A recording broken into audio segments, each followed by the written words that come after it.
Alright mate, how's it going? Yeah, good man. Listen, what are you doing next year? Oh, just bikes and films and stuff, mate. What about you? Are you still up to that line choice pish again? Oh, it's not a pish, alright? Pipe down. Might have a job for you. Meet me at the workshop. I'm going to give you the lowdown. And do you know a mechanic? A mechanic?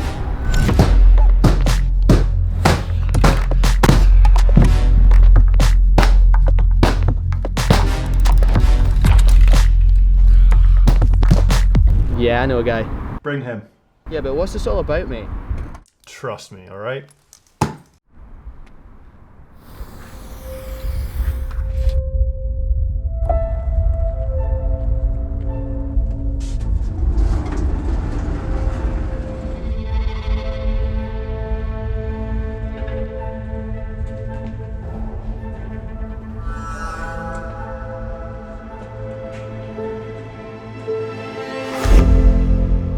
Alright lads. Right. If this plan doesn't include going to Whistler, I'm not even bothered, eh? Come with me, boys. Here's the plan. Hold on, who's that?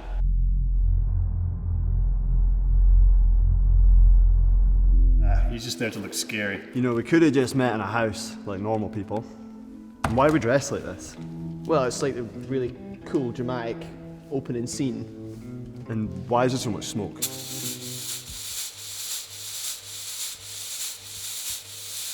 Lads! Listen! Wait, you're gonna race World Cups again? Alright. Have you even got any points? No. So it's not even guaranteed that we're gonna make it to the World Cups, let alone qualify and get a good result. Nah. It's not about the results. We can rewrite what people consider success. It's just about pursuing your dream. He's totally cooked, eh?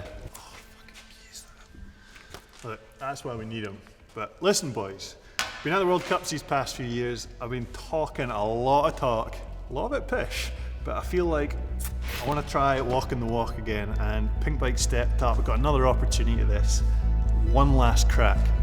Are you in? You're absolutely mental, mate. I love it. I'm in.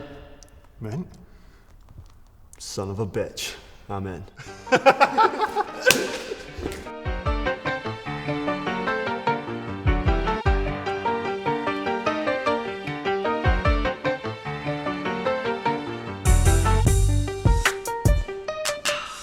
Why is there so much smoke?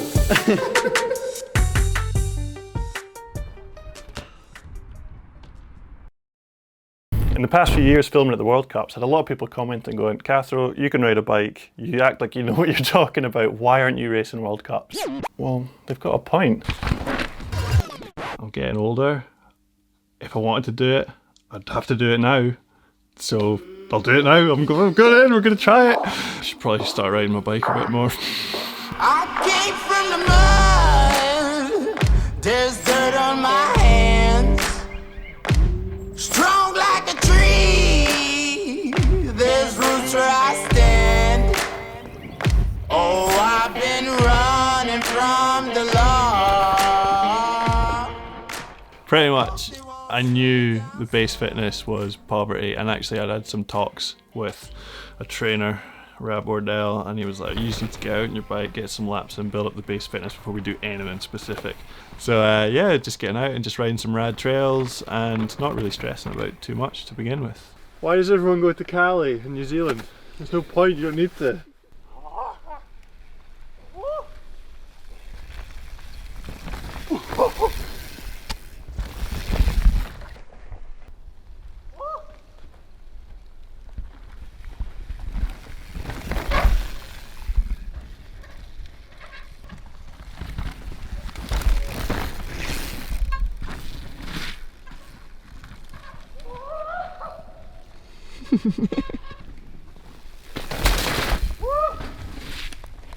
How has, you know, like stopping the coaching, how's it been just riding for yourself?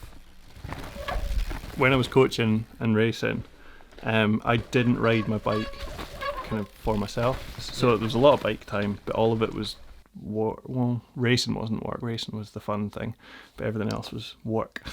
So now I just ride my bike for training and kind of for myself. That's mint. Wahoo!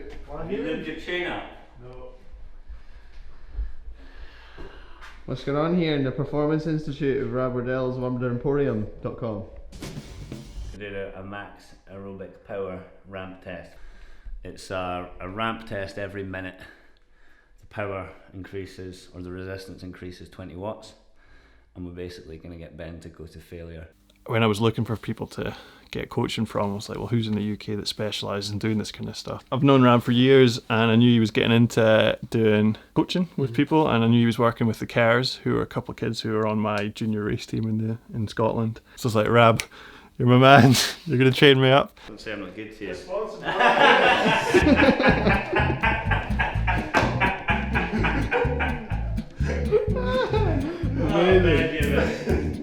The issue is, we don't know who's sponsoring the series, so this is the only sort of unbranded stuff I own. Should I go lock out? Yeah, get a lot better. I'm going to lock out. A lot better. That's going to improve things. I got overtaken.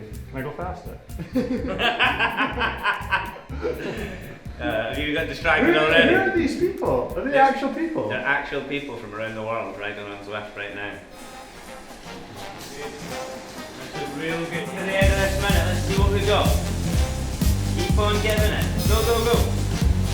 This is good. Come on, Benji. Come on. Yes, lad. Come on, Benji. Let's go, go, go, go, go. Come on. Almost there. We're almost there. We're going to step it up again and try step this one up. Keep on going. Don't give up. Keep going. There we are.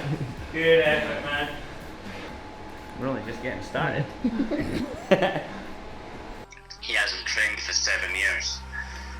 He's raced and he's ridden his bike tons, but he hasn't trained. So the main objective, I guess, for the first block that we did was actually a bit of a prep phase, like getting him used to a structured routine.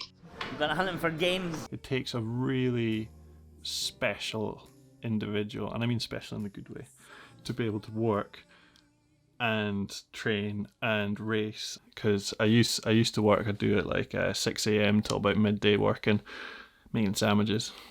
I was a good sandwich maker. And then I would train for the rest of the day, and then I would stay up really late, get hardly any sleep, get up at 6 a.m. and do it all over again. So this has been amazing because we've had the backing to be able to not have to work, and then I can just train, eat well, rest. Massive respect to any privateer that's bringing in results, and I obviously couldn't. I tried. I'm not a privateer at this point. Wait, so if he's not technically a privateer, then what is he? It's someone who was a privateer who now is in a position that's got all the backing and can this privateer now do the business. Can he do the business? Thing is, rewind 10 years, Ben was doing the business.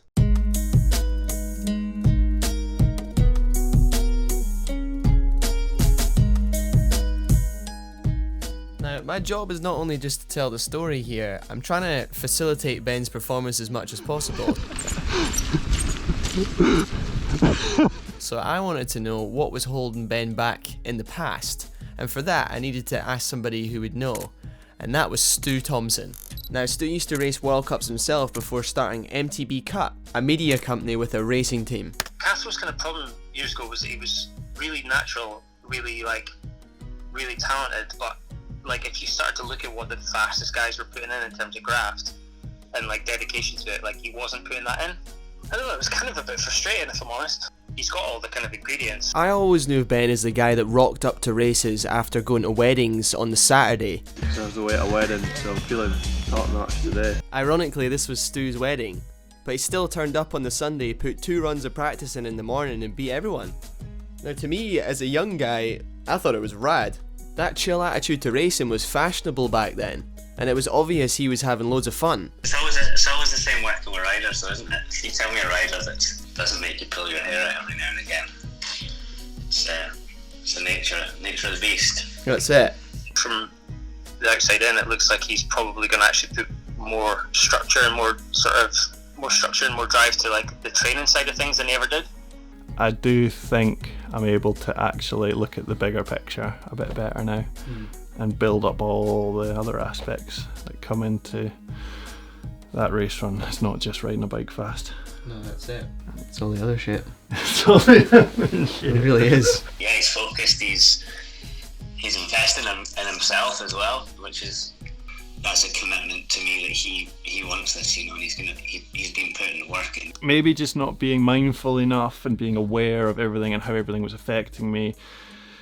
Travel and rest and fueling and everything. I just feel like I was just kind of going along without really much of a clue. I knew how to ride a bike fast, but I didn't really know how to do everything else to allow me to ride my bike fast on a race run. Does that make sense? So let's just stay focused, avoid the video games, and get the laps in. What's happening? I need to learn how to ride a downhill bike. Just 2020, fresh, first time on DH rig. At this point in January, Cathro still doesn't know what bike he's on. He doesn't know what kit he's on, because it's all part of this new deal through Pinkbike. People had already signed contracts before I'd even started looking. We're leaving in 2 weeks at the time of this interview. And we still don't know exactly what I'm running. We don't have any parts. And this is due to me deciding so late on Pinkbike, supporting it. And they were like, it's pretty late, but we'll give it a go. But the brands that we have ended up with, yeah, I mean, they would be who you'd pick. I mean, if the parts arrive, it's going to be good. It's going to be a good bike.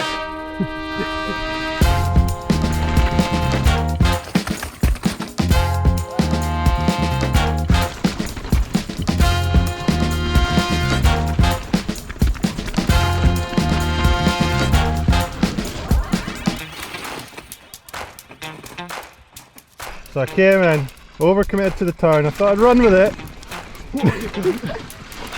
Nah, that's first full run on downhill bike I've done in ages, and I was hanging. Too tense and to chill.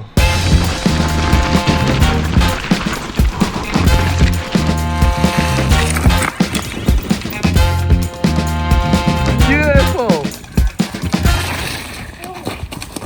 Oh! You winded.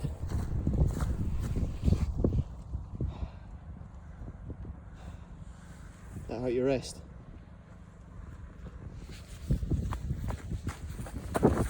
I was furious because I knew it was avoidable. Pretty much first time on the downhill bike in a while. Just getting back up to speed, feeling quite comfy. Maybe pushed a little too hard because there was cameras out. Something that I'm bad at is riding for viewers and spectators and filmers and cameras and stuff.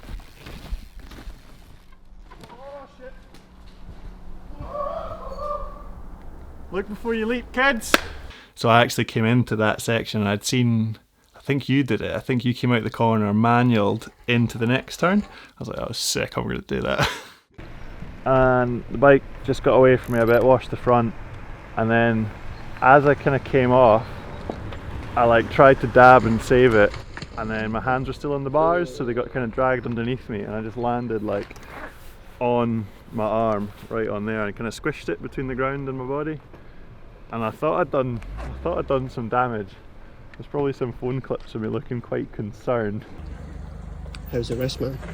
Like really, really heavy hit to the muscle of my arm, my forearm. This is me trying to lift my thumb up, it's just not doing anything. Can't lift it. Yeah, I think I've just like given myself like an insane Big dead done. arm. Yeah. It's one of the things, I've set out the things I need to work on, and it's not to get fucking carried away, and I can't fucking help myself. But then it turns out, it's fine. It's just fat and yellow. Been working out. And how did that, like, sort of, what lessons were learnt? Well, in the past I've had a habit of maybe pushing things beyond safe limits and having accidents, but going fast. And that's got me good results in the past, but I've also hurt myself a lot in the past. So we need to find a pace or a kind of, I don't know, mindset that keeps me from going over that limit, pretty much. There's lots of things that are key, but consistency is one of them.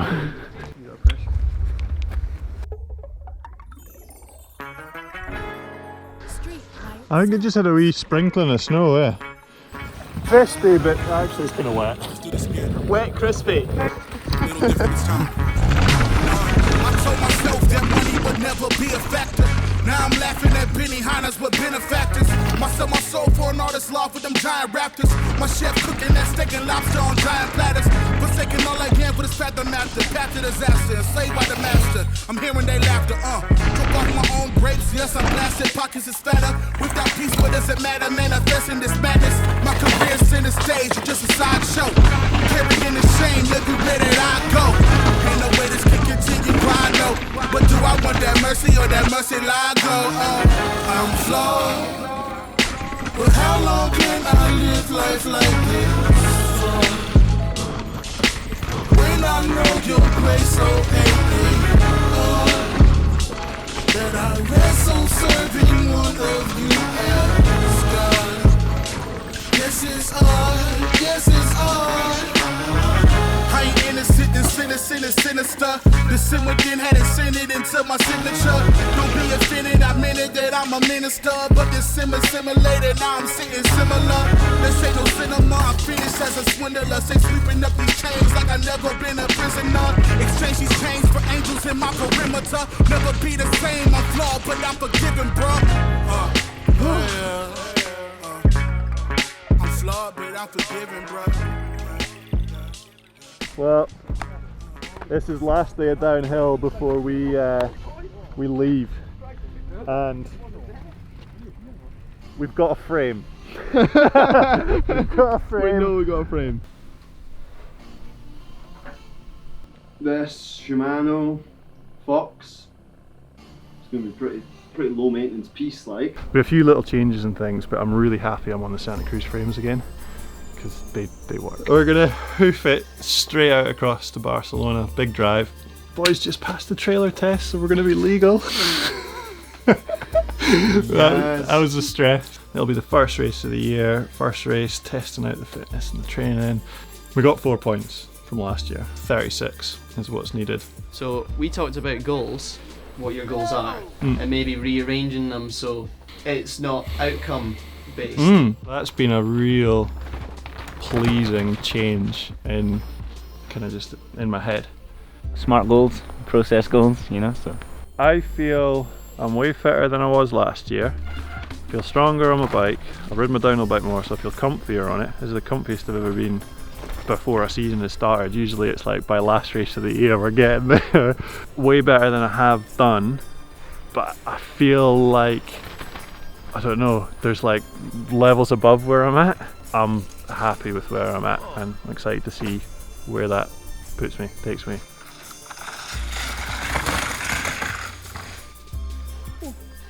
He howling at us. I just want to ride my bike, race it and go fast. Well, I'm getting excited just thinking about it.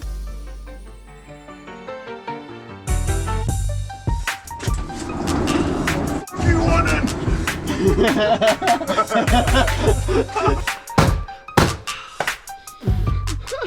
See if flipping training's been working.